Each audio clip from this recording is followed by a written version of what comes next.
Hi, everyone, and welcome back to Leadership Conference 2022. I'm your co host for this session. Colin is not available. He'll be joining us after this session. So, we have had an amazing first half of this conference. We talked about some great tips and tricks about how to become a good leader. We also talked about how you can go ahead and make your emails better. That was the previous session. So, now we have joining us Jeremy. He's the CEO of Flip Marketing, and he's going to talk about leveraging the art of personalization. And everyone who's tuning in, please go ahead and use the comment section to post your comments. You can tell us from where you're joining. Be interactive, and yeah, please follow code of conduct. And without any further ado, let's bring our next speaker in. Hi, Jeremy. How is it going? Simon, good to see you, and thanks for having me today. Great, Jeremy. Thank you so much for accepting the invitation. I know you're really, really busy. So I won't take much of your time. I see you've shared your screen. I'm going to add it to the stream. Everybody else can see it. And next 25, 30 minutes is all yours. All right, perfect. Well, so glad to be here, everyone. I'm Jeremy Blaubaugh. I'm the CEO and owner of Flip Marketing. I'm going to start off by saying we now live in a world of too much, too much data, too much information, and you could probably argue too much misinformation, depending on where you live at out there in today's world. Too much digital, and probably my Achilles heel, too much distraction. Thank you, Steve Jobs and the iPhone. It distracts me like crazy. I have to put it away. But why we exist at Flip Marketing, and we believe the best way to cut through this noise, through this too much, is you need to build solid relationships. And we believe the best way to build solid relationships, whether with it's your existing clients or your most coveted prospects, is you need to implement personalization. Now, I'm not talking about just any type of personalization. I'm not talking about the days of past where you mail merge a client's name and maybe their company name into an email outreach, send a generic LinkedIn request, maybe sending out a kind of basic happy birthday card. Those are all nice little touches, but today it's going to be a little more talking about how do you take those touches next level by implementing personalization. Before I get into my slides, I want to go all the way back to 1952. And you're probably asking, why 1952? Well, back in 1952, a comic near and dear to my heart, Charlie Brown, is where I want to start the story of my presentation or my slides. And this is not the year that Charlie Brown was actually introduced to the world. That was 2 years prior, 1950. In 1952 was the year that Charlie Brown and Lucy became famous with the Football Skit. Now, if you're not familiar with the Football Skit, it's where Charlie Brown would line up like he's kicking a field goal. Lucy would hold the ball, and Charlie Brown would run up, and sure enough, what would Lucy do? She'd pull the ball up, Charlie Brown would smack, run on his back, Lucy would laugh, and it was all in fun. A nice little practical prank on her friend. Well, the reason why I tell this story is Charlie Brown not only fell for this once, he fell for it 47 additional times. From 1952 to 1999, they showed this clip or this scene 47 times.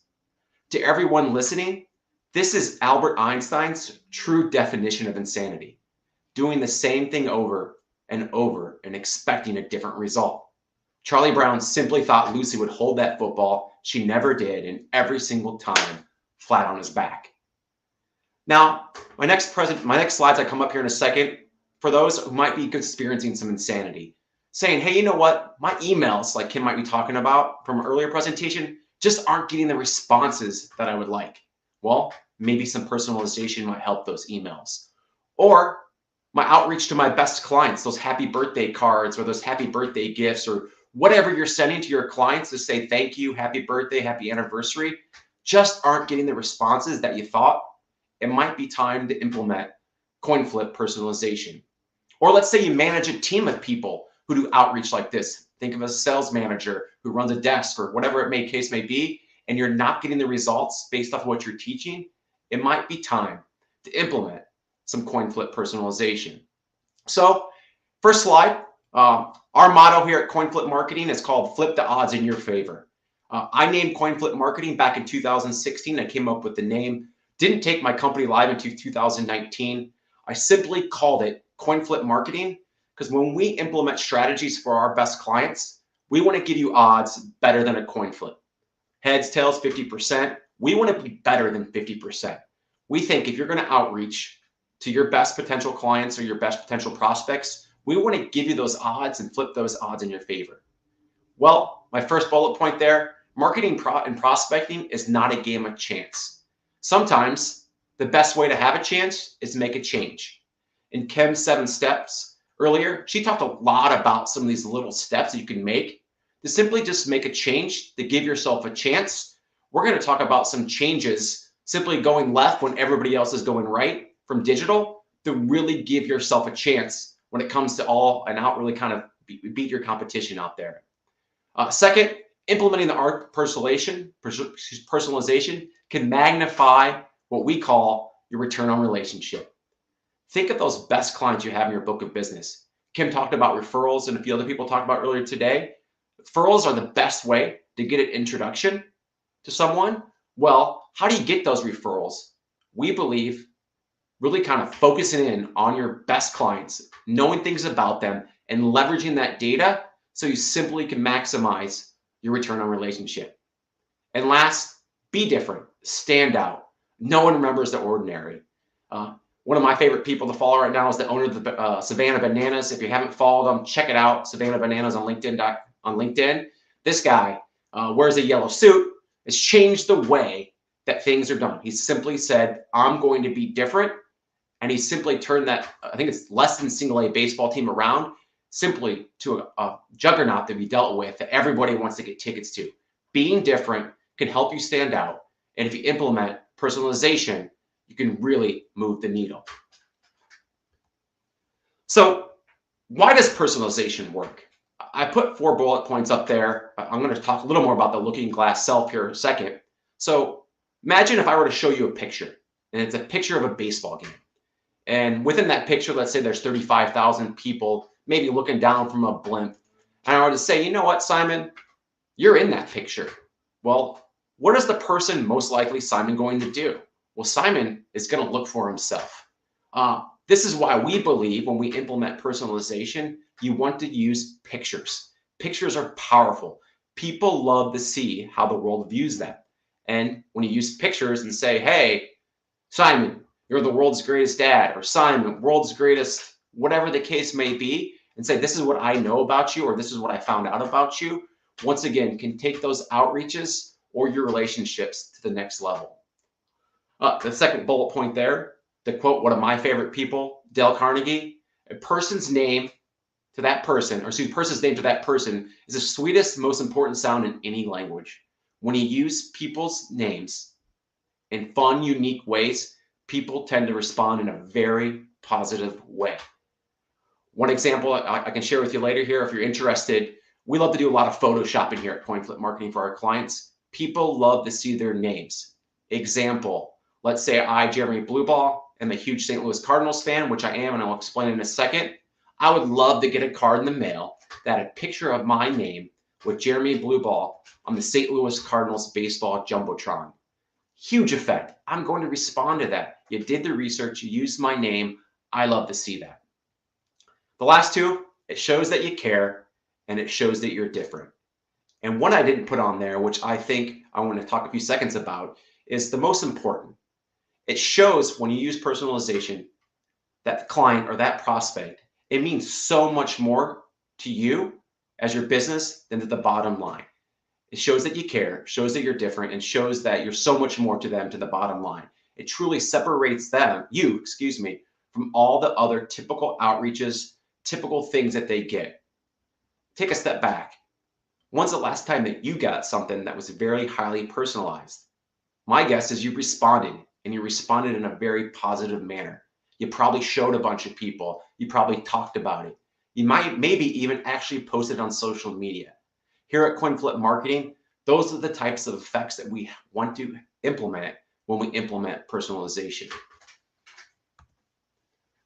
So what are the categories you should be focusing on when it comes to personalization?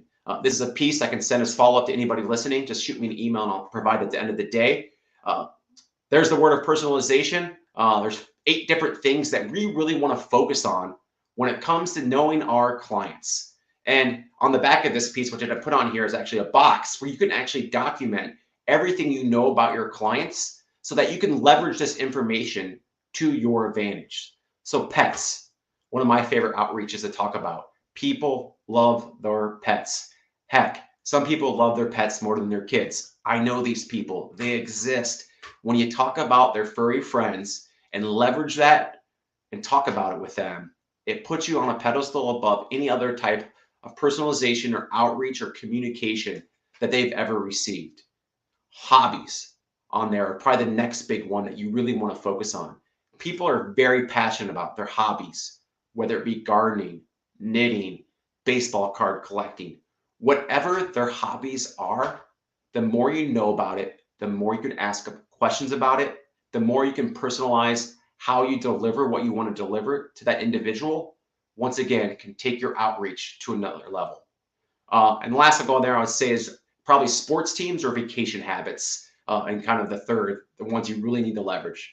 Once again, people love their sports teams. I'm putting together a proposal right now for a client who's fanatic about the Yankees. So we're going to leverage that information. Use photoshopping with the Yankees, use Yankee stadiums, use a Yankee gift, create a Yankee card that really is specific to them. So you can obviously get the best response possible. So what is our definition of personalization when we talk about those? Well, number one, I mentioned it earlier. You want to use pictures whenever possible. And there's some tools out there I'll introduce you at the end that you could actually put in to actually Photoshop a person's picture fairly easy. It's called photofunia.com. The one on the left here with my picture actually shows you how to actually put that picture in there and have a dramatic effect. What's interesting about that picture, though, what I recommend, once I said, when you go left, everybody should go right. We do the opposite. When everybody goes right, we go left. I'm a big believer taking a picture like that and putting it into a card can have the biggest impact via US mail when it comes to personalizing your outreach. Second, using information to your advantage. So I don't know about you guys, but it's 2022. There's this thing called the World Wide Web that you can find a lot of information about people. So whether you're prospecting or it's your current clients, you can leverage this data to your advantage. So if you were to probably do a quick Google research or search on me, check out my LinkedIn profile, you're probably going to find out that I love the St. Louis Cardinals. That's a picture of Busch Stadium where the Cardinals play. That's my favorite player all time, Ozzie Smith. You could find that out and you could use that to get my attention out there.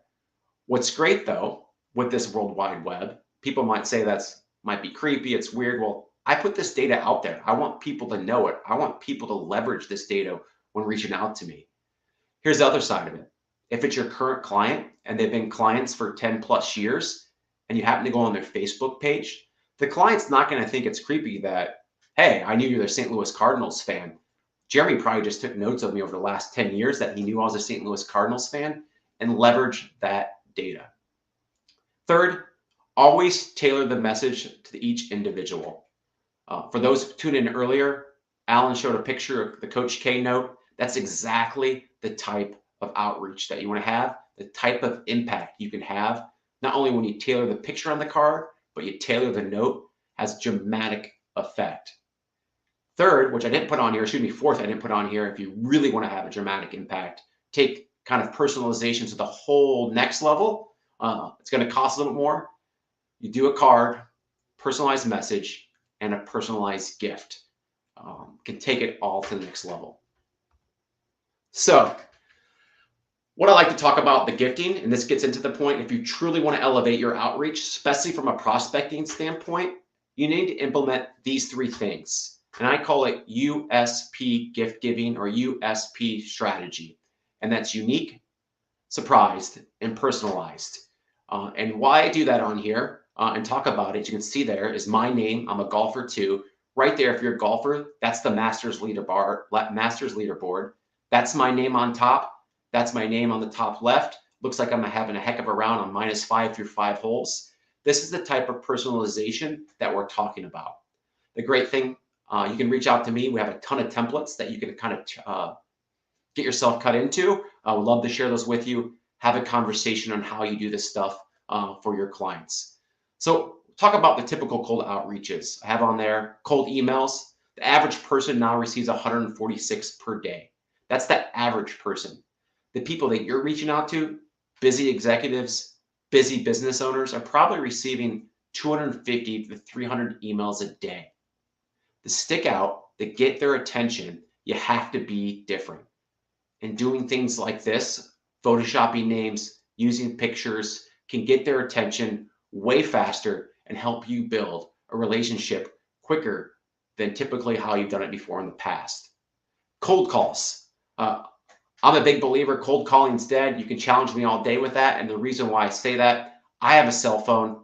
I'm not picking up if it's a number I don't know from.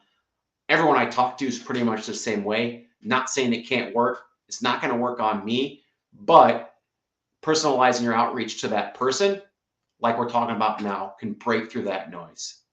So when you implement unique, surprised, and personalized, what we have found, you can get odds greater than 50% down there in the bottom in green with your most coveted prospects. Think about the people that are impossible to get a hold of, impossible to talk to, impossible to respond to your email. This type of strategy will get their attention to get you have those conversations that you want to have with your most coveted prospects. So what if you don't have pictures? What if you can't find anything about them? Well, there's ways that you can leverage that. For a client, we just did actually a March Madness mailer that time of year. We used names. We were able to find where they went to college through the database that they had. But you can see there, did a March Madness, and we leveraged where they went to college. Not personalized like using pictures, but we are personalizing it based off of their name and where they went to school. Second, same client, we actually put together a master's card. There's a great company called dreamstime.com that you can actually purchase photos like this one from the masters and actually edit it and use it within your business. You can't resell it, but you can actually use it to send to your clients. So what we did with this client is we created a master's card, bought a beautiful looking master's koozie for $15. He sent it out to 30 best clients. They should be hitting on Monday, possibly Tuesday before the Masters. Can't wait to see the type of responses you get. Once again, this is going to be an outreach that these clients have never seen before. Last, and before I kind of close it down here, here's a quick summary. If you say, Jeremy, this is all great, how do I implement this type of personalization? Well, first, feel free to reach out to me. I'm going to share my email here in a second, my contact information. But on the left are some tools to actually use to send cards, whether you want to create them yourself or automate them. So sendoutcards.com is a great website to create your own personalized cards and send them out. And for $1 a month or $1 a day, excuse me, you can send one card a day. Phenomenal. You can't even go to Walmart now or Walgreens and get a card for $5. You can send a highly personalized card for $1 through Send Out Cards on one a day. Thanks.io is a great tool to leverage automation, but personalization as well.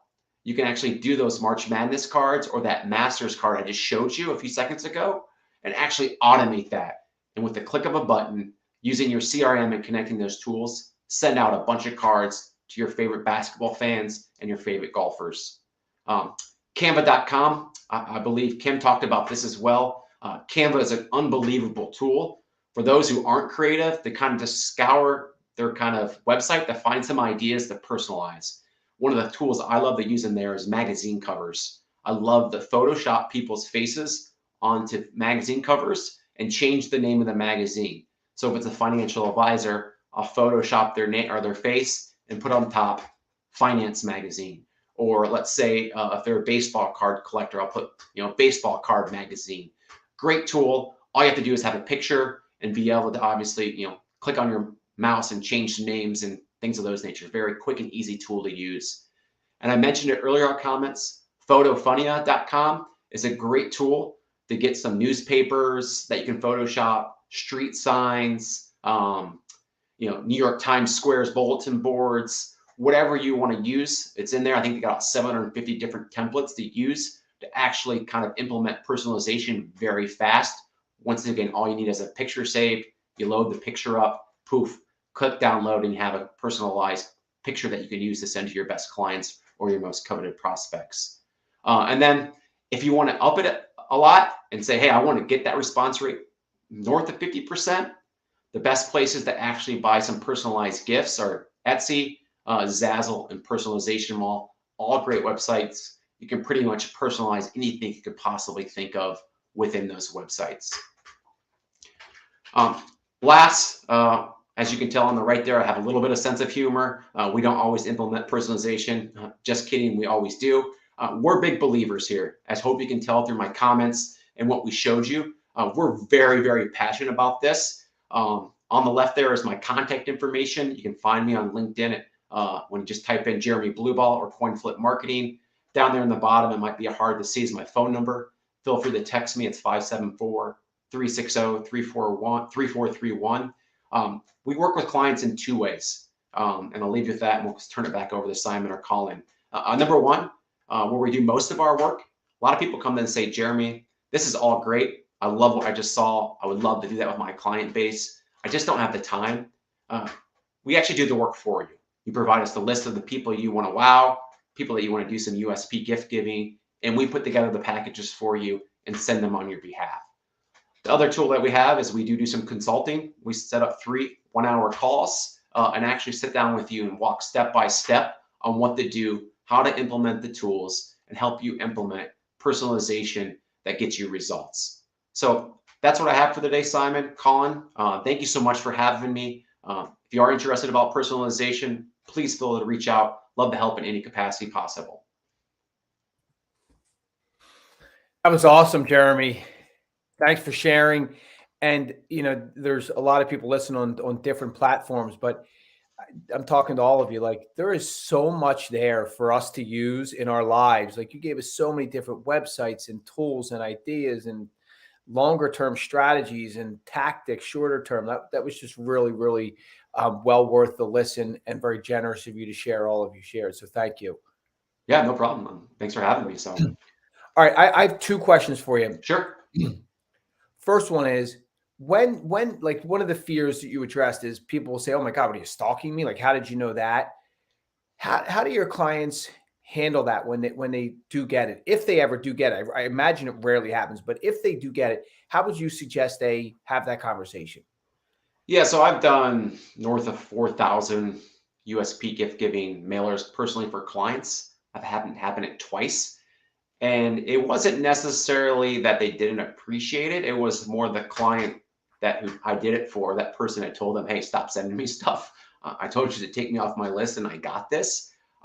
What I found, though, I'm sure there's others that didn't. What you find is you just don't get a response, which once again is what you're already getting from that prospect anyways. So my point is no harm, no foul. They're not going to respond anyways. I've yet to get something back from it says, hey, I don't appreciate this. Don't use my picture. Don't use my name. Not saying that it's not going to happen, but usually what I think happens is people just don't respond, which is putting you in the same boat that's already happened. But I'll leave you with this though, Colin. Let's say you did 200 of them, and we can truly get you north of a 50% response ratio.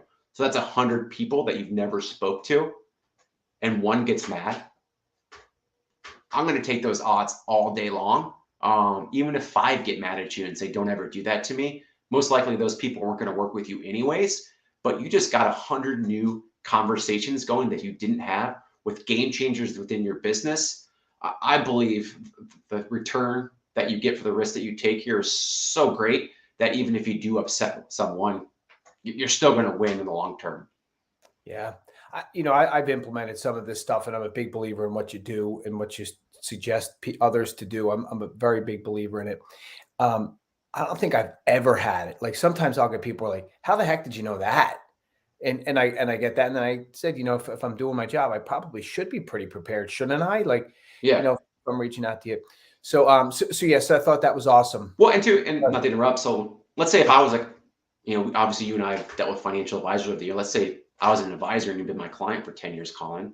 Like, you have a social media presence. People are just going to assume, oh, Jeremy took good notes of me over the last 10 years. Like, he knew that I was, a Philadelphia Eagles fan or whatever the case may be in your life. Like I knew that. Or like, I think if I remember correctly, when I sent you the first one, you do some triathlons, right? Like that's probably out there. You're just going to assume, oh, Jeremy knows I did triathlons, or I've talked to him about the triathlon I was doing that weekend. He just took notes. Like now where it might get a little creepy is, hey, you just signed up with me and next day, like something comes like that in the mail. Yeah. Okay. That's a little different, but that's what we try to have as when we consult with our clients. Like, what's the tactical way to do this so it doesn't come off that way?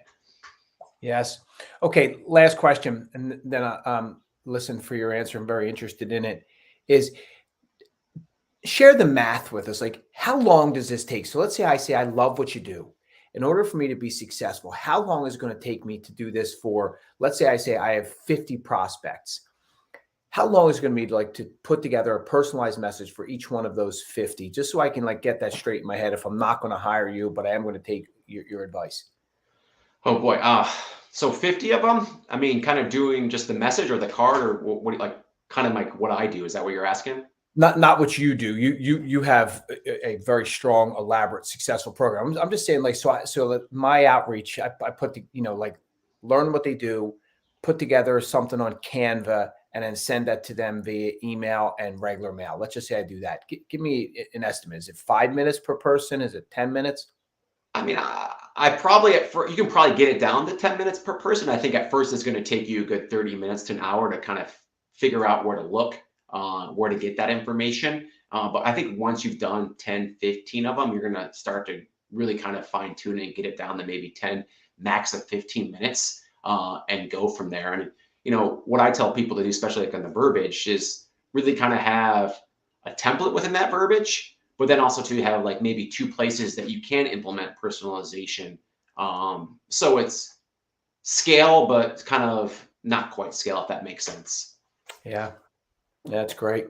Okay. Well, I'm grateful for it. I imagine the folks listening were taking notes feverishly. I certainly was. And, it's just so nice to hear those things. Like if I'm a leader and I'm trying to reach out to my employees, from a leadership conference perspective, which is what we're doing, is if I'm a leadership, like how nice would that be to reach out to my employees with, hey, I know you're a big Eagles fan, Colin, and I wanted to share this photo with you, or just, those things are just so seldomly done. And you're showing us how easily they can be executed.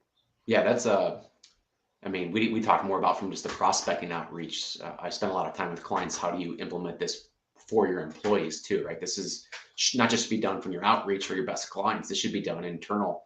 And I can't remember who said it. The most powerful part of your business is your people. Implementing this stuff, and you really want to show them and care. Exactly what you just talked about is a whole new level that most managers, business owners just don't do. I've had 12 plus managers in my career, and I can think of one that knew anything really about me. Yeah, that's crazy. No, that's awesome. And it was, by the way, it was Chris Johnson at On Target Living who mentioned it. Yeah, okay, I remember who said it. Employees are our biggest asset. Then the employee's health is their biggest asset. So that we should really care about the employee's health. And, their mental health is a really big piece of the equation. Of course, is what he was suggesting, all parts of their health. But like, if you have someone who's engaged with you and knows all these things about you and is reaching out to you in a personalized way, your mental health is going to be improved at work, right? It will connect like that. Yeah, I mean, it'd be powerful. Like to your point, like, baseball season starting up. I mean, I got this going out to my best client. I'm sending him a opening day card. I got the Mets logo in there. I bought him like a nice little, it hasn't showed up yet, but it's going to be like a Mets bat opener just to say thank you, man. I mean, you've referred me a ton of business. You've been an advocate for me from day one. You're telling everybody about my business. Like, hey, you told me this. He probably doesn't remember telling me this, but I wrote it down and I'm leveraging it and using it to my power. Yeah, well done. Well done. All right. Thanks again for joining us. And I appreciate you being here. And hopefully everyone will reach out to Jeremy Blaubaugh at Coin Flip Marketing. I'm a big fan. Thanks, Colin. Thanks for having me. Thank you. Okay, folks. So we're on the home stretch here. I'm going to take us to the end of the conference at 2:00, and we're 1:32 now. So hopefully be a few minutes earlier than that. The last piece of this equation is, how do we communicate our value in today's world? And there is so much to consider if you just take based on what we've heard to this point, depending on how long you've been a part of the event so far, and just take the world that we live in. There's just so much to think about and so much to consider. And you as a leader, or you as a professional, or you as a parent, or you as an athlete, any way you think about yourself, like, how do you communicate your value? And it's it's vitally important as a professional and as a leader. I think most of you would all understand that it's important for you as a salesperson. I think you get that, but like as a person or as an athlete, like that seems to be like disconnected a little bit. Like, why do I care about my value so much as a person? And so when we understand our value, and we truly understand our value, we tend to be, and this, by the way, isn't my opinion, this is what science says, we tend to be much more confident people. And that, that seems to be a perfect equation.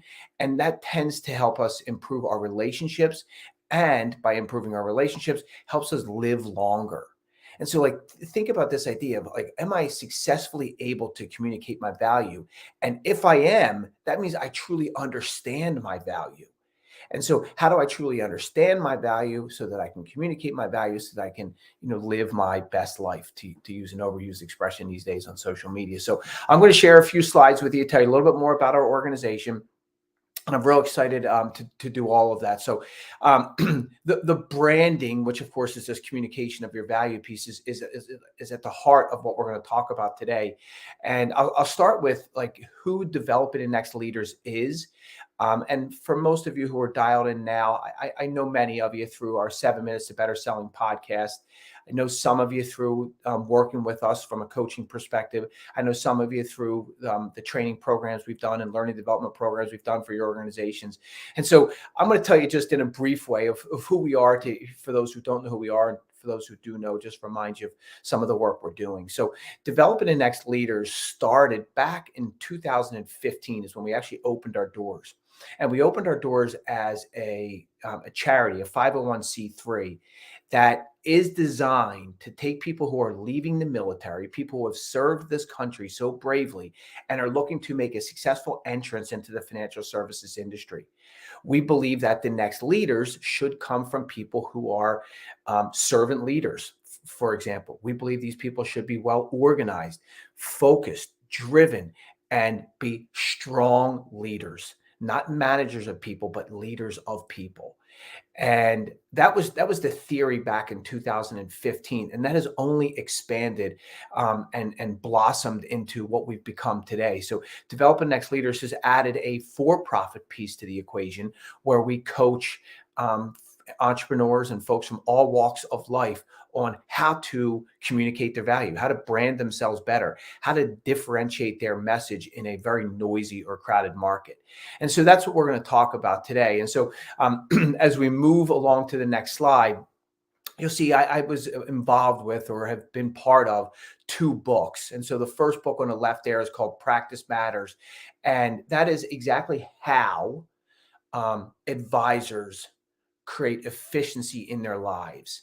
And so think about it from this way. So like there's legal advisors, people who advise other folks on, give them legal advice. There's tax advisors, people who give tax advice and tax planning. And then there's financial advisors, people who give, overall financial planning advice. And there's lots of other advisors, lots of us are offering our advice these days. And so this is a 6-chapter book on exactly how people who operate like at a really, really high level, exactly how they do it.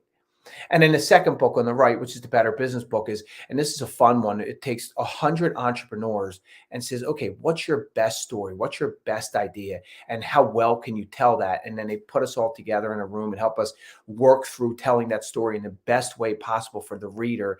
And then it gets edited and put out in this fashion. So this Better Business book was on the New York Times bestseller list and is a wonderful, wonderful representation of being the best leader you can be in all parts of your life. So, the business starts as this charity, moves into this coaching and training, and these books have helped bolster what we've done and with so many of the folks that we have done. And we tell these stories of here's one of the great lessons we've learned from this person, and here's one of the great things that this person has done that they let us share with others to make them better, to make their lives better. And so that's what these 2 books are all about. So as we transition into the heart of the presentation and truly communicating your value in this world, you'll see that like the development of us as a human being has changed greatly over the last, say, 50 years or so. And specifically, the story goes is that one of these global alcohol distribution companies um, recognized that every time they were playing German music, and every time they were playing German music in the background in their stores where people were in buying alcohol, people tended to buy more German beer. So there was music playing in the background. They never had any plans of trying to sell more German beer as a result of playing German music. Yet every time they played German music, German beer sales increased. So they brought a consultant in to talk about this and figure out like what actually this means. And they said, well, let's do a little bit further research. And so what they said on these off weeks, so on the first week, we'll play German music. The second week, we'll play French music. The third week, we'll play German music. The next week, we'll play French music, and on and off they went. And what they learned was when they played German music, German beer sales increased by over 50%. And then the next week, when they played French music, French wine sales increased by 75%. And this went on and on over weeks and weeks and weeks. And so what they did is they were continually collecting data from the people who purchased the German beer or purchased the French wine out in the parking lot. And they said, why did you buy that, what you bought? Why did you buy the German beer? Why did you buy the French wine? And what the people said was like eye-opening or startling. Their answer was, I don't know. I just don't think I've drank German beer in a while. Or why did you buy the French wine? Or why did you buy the wine that you bought? Did price drive it? Did the label drive it? I don't know. No, I just bought French wine. I hadn't bought French wine in a while and figured I'd give it a try. And so the point is that everything that happens, whether we recognize it or not, makes an impression and makes an impact on us and on the folks that we talk to every day. Everything we do, every email we send, every voicemail we leave, it makes an impact on the people we talk to, the people that we touch every day. And so I wonder how often we think about that with our conversations. I wonder how often we think about that with the way that we ask the questions that we ask. And so I'll ask you, if you are actively able to listen here, is do you think that the questions you ask are indicative of the value that you want to communicate? The questions you ask, do they truly articulate the value that you as a human being would like to expose to the world? And so as we move to the next slide, I'm going to give you 3 tools to give you a really, really confident answer to that question. And so the first one comes from, it's a story from Kahneman and Tversky. And so some of you know these 2 folks, Amos Tversky and Danny Kahneman. They're the behavioral finance folks, and they've done wonderful research on all things psychology and biases and why we think the way we think as human beings. But they're the ones that were one of the first people who talked about these cognitive biases. And Kahneman and Tversky first identified that people in general, and specifically investors, are not rational thinkers. They have cognitive biases. Cognitive biases are these little mental shortcuts that we take, or these mental shortcuts that we make because we have to in order to deal with this like busy world that we all live in. So we touch things, we hear things, we see things, we smell things, and our brain says to us, that's a lot of input. And as a result of that, I have to just make decisions based on what my instincts tell me. They're called cognitive biases. If you see a salesperson walking up to you in a networking event with their business card out, you're like, uh-oh, I'm going to get sold something here. That's a cognitive bias. If you see that it's gray outside, you think, uh-oh, is it going to rain today? Our brains just make these decisions for us without us ever really recognizing it. And that has a lot to do with the conversations we have, the emails that we send, the voicemails that we leave, the presentations that we do. All of these things are impacted by these cognitive biases. So like everything we say, people are making decisions based on how we said what we said. And so what we're asking you to think about is if everyone has these cognitive biases and they dramatically impact the way people perceive what they hear, then we have to think about how we say what we say. And if we do that effectively, if we're really careful, like, is what I'm saying and how I'm saying what I'm saying, does it truly articulate who I want to be in this world today? If we think about that, we will be really, really effective communicators. And so I give you tool number one here. So tool number one is ask a question that you want to know the answer to. I say that you want to, you, the asker of the question, that you truly want to know the answer to. Because when you ask that question that you truly want to know the answer to, you'll listen a whole lot better.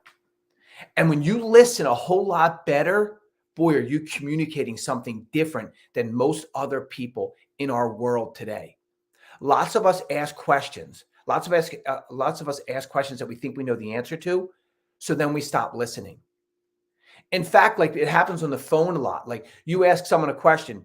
Did you see the Phillies game last night? Yeah, I saw it.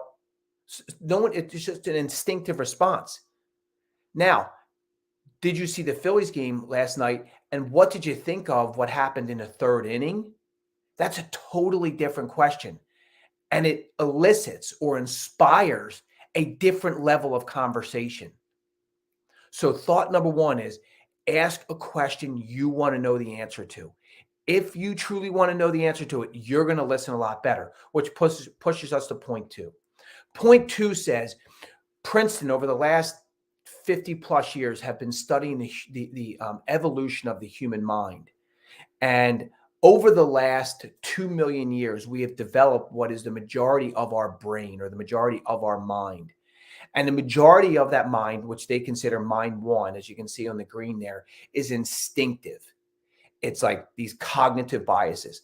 I see this, I think that, I act that way. And so, like, when we ask questions that people like know the answer to or think they know the answer to, they never have to get out of their instinctive brain. Over the last 180,000 years, maybe 200,000 years, we have developed this mind two, which is the prefrontal cortex. And mind two is this strategic mind, or the relational mind, or the creative mind. That's where all of those things happen, or I should say all of those. The very large majority of those strategic decisions, those relational decisions, those creative decisions happen in the prefrontal cortex. And so our job is to, number one, ask questions that we want to know the answer to, because we'll listen a lot better. For a better listener, that's communicating our value in a different way. The second piece is when people ask us questions that we know the answer to, we simply react to them with this instinctive mind. Okay, now, when people ask us questions that make us think, that truly make us think, and truly make us think strategically and relationally, we then get out of our instinctive mind and get into our relational mind. And so how do we do that? So what Develop a Next Leader says is ask a question that your client or your peer or your colleague or your friend hasn't heard before, or at least hasn't heard asked that way in the past. And if you're able to do that, you're able to push them out of that instinctive mind and push them into that prefrontal cortex, or that relational mind. So thought one, ask a question you want to know the answer to. Thought two is ask them a question that they haven't heard before. And then thought three is make sure that they want to know the answer to that question. Excuse me, make sure that they want to answer that question. If your questions have those three components to them, you will find that those conversations are engaging, are enthralling. I've walked away from many conversations in my life and be like, that was a total waste of time. I've walked away from other conversations in my life and been like, that was an incredibly like constructive or beautiful conversation. I've actually said things like that in the past. I'm like, that was just awesome. Because the questions that were asked, we both wanted to know the answer to. We both wanted to talk about. And we were both like learning things as we were talking, because the questions were asked in a way that forced us to think.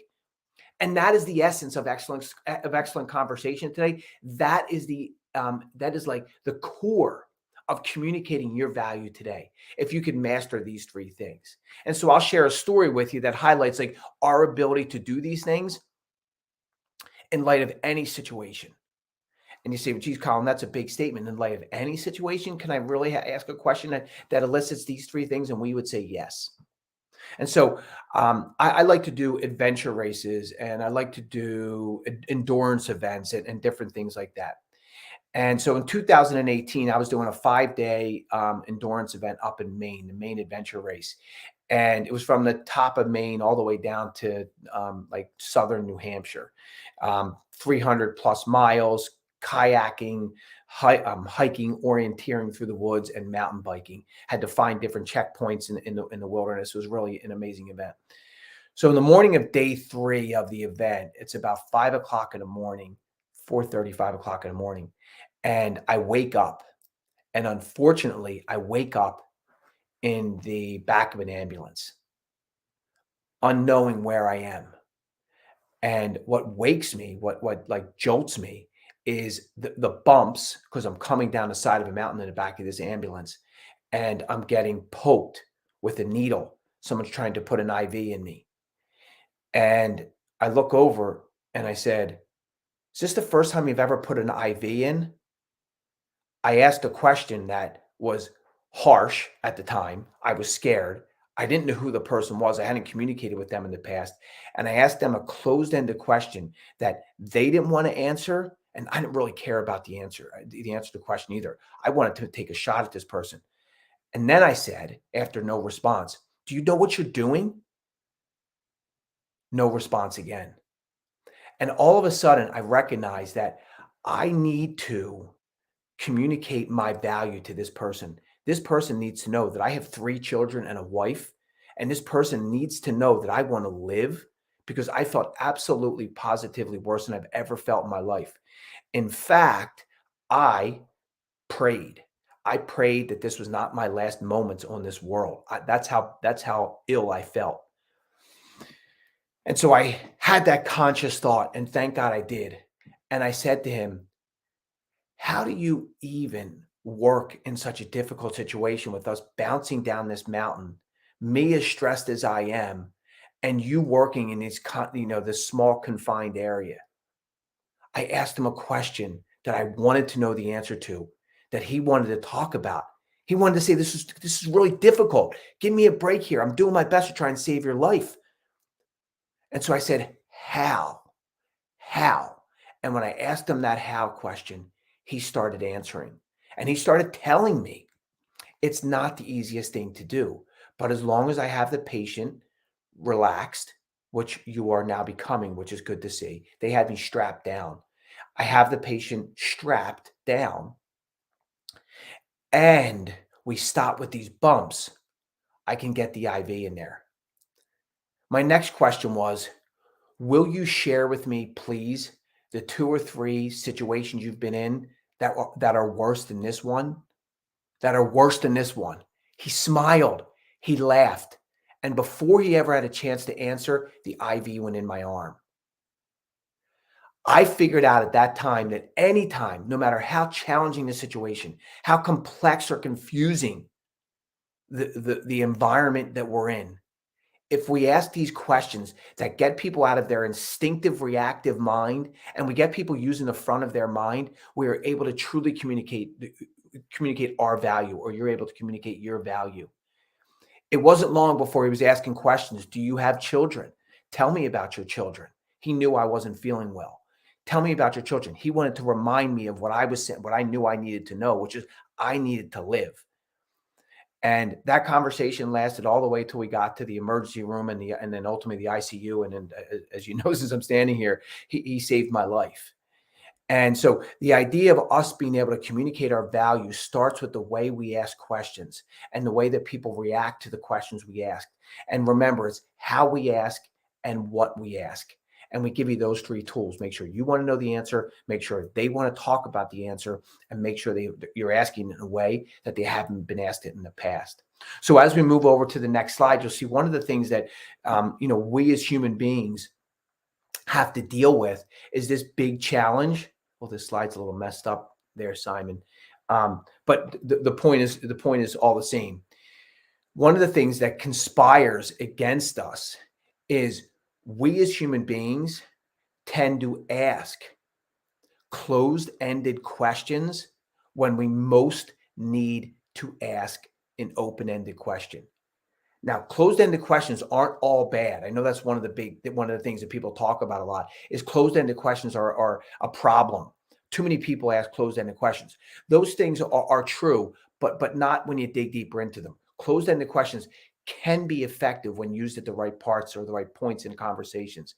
However, earliest points of conversation, closed-ended questions are horrible.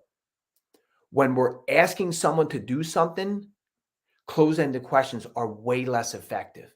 In particular, in the last 2 years, closed-ended questions have become so much less effective when we're asking someone to do something.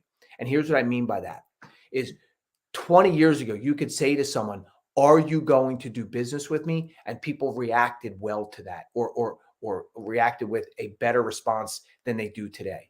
People do not like those hard closed-ended questions when they're being asked to take the next steps or to do something. So closed-ended questions are effective at certain points of conversation, just not at the beginning of a conversation and not when we're asking them to do something. Okay, so how does that relate to what we're talking about here? Is we as human beings have this wiring in us that says, I'm going to ask a closed-ended question at the beginning of a conversation and when I want someone to do something.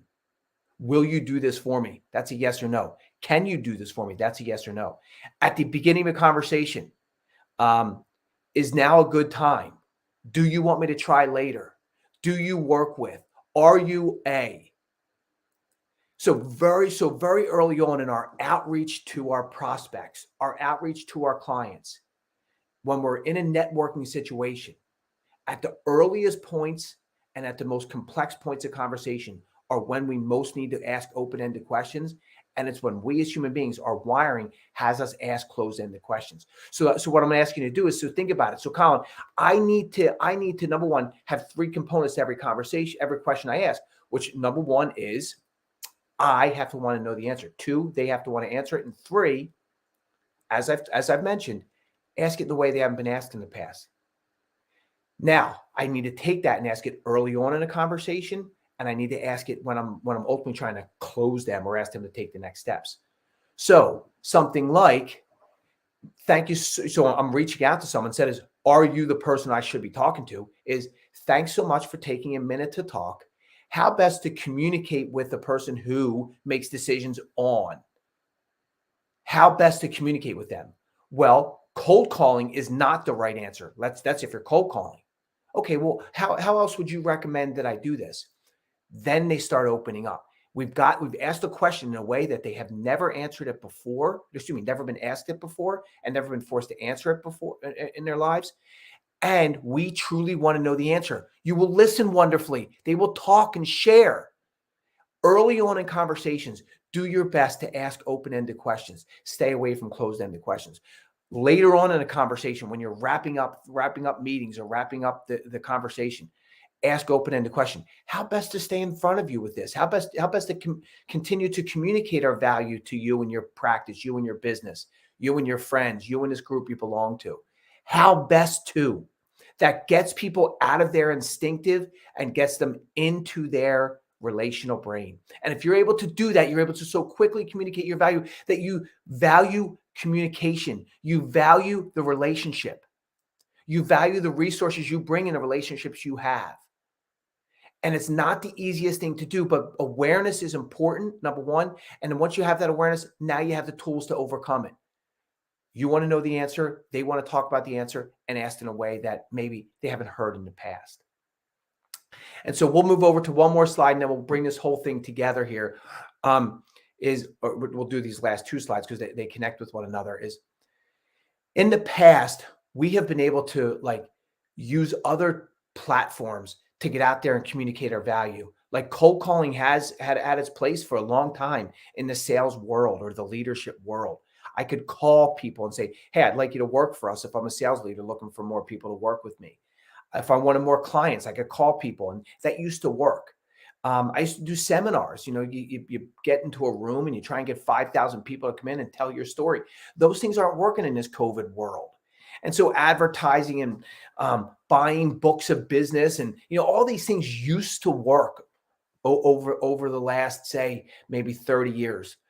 But the last 2 years, things have changed. And so, Simon, move to the last slide, if you would, please. Things have changed, and they've changed in a way where the 3 tools in order to most successfully take what we learn and communicate out to the world happens in the social media world. These are the best ways for us to communicate our value, number 1. Number 2, through networking. And number 3, through getting referrals.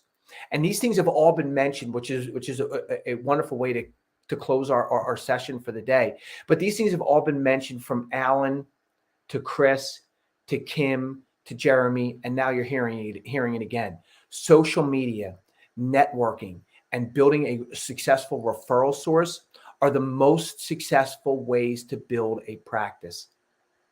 Now, the reason why I bring this up, and the reason why this is a wonderful slide to wrap up on, is although these are the ways that people who are like really successfully communicating their value and growing their business and improving themselves, these are the 3 ways they're doing it. They're using these 3 platforms or mediums to do that. The challenge is they require little to no structure for you. If you post every once in a while, yeah, I kind of use social media. Well, you build your business through networking. How do you do that? Well, I'm always kind of like out in the community, or I'm always trying to like talk to new people. I'm always trying to. If you're always trying to, there's no structure around that. I'd like to build my business through referrals. How do you do that? Well, I asked people if they would send me referrals if they would. There's just no structure to that. And what we're asking you to think about is, if you're going to successfully communicate your value as a sales leader in today's world, as a leader of people in today's world, these 3 platforms are the most successful ways for you to do it. Now, our job is to take what we have learned over the 4 hours that we've spent together, again, depending on how much time you were able to dial in, over that period of time. Take what you've learned and bring it to these 3 platforms, and do it in a way that clearly communicates your value, the way that you take your superpower, as Alan Stein told us earlier. Like what is your true value that you bring? And then bring that to these worlds, not in a way where you're telling everyone how good you are, but the way that you're asking questions about things that relate to what your clients and prospects and the folks that you're networking with care most about. And so I'm going to wrap with this thought. My father sold cars, and he sold cars for 42 years. He was the number 1 salesperson for Ford Motor Corporation for years and years and years globally in Pennsylvania. He had done some amazing things. He raised 9 kids, put us all through private grade school and high school. And my mother never worked outside of the house. She couldn't have with 9 kids. And she just, the way that we grew up was just amazing. And so my father had so many wonderful lessons he taught us, and one that's lasted maybe the longest. There's just so many that I have with me still. But the one that I think will last longest is, he said, my definition of hell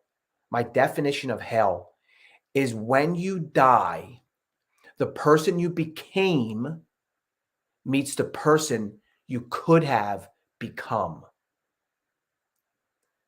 And so what he meant by that is, if you don't do all of the things that inspire you to operate at your highest level as a leader, as a person, as a human being, if we don't do these things, then we're not truly becoming the best selves, our best selves. We're not truly living our best life.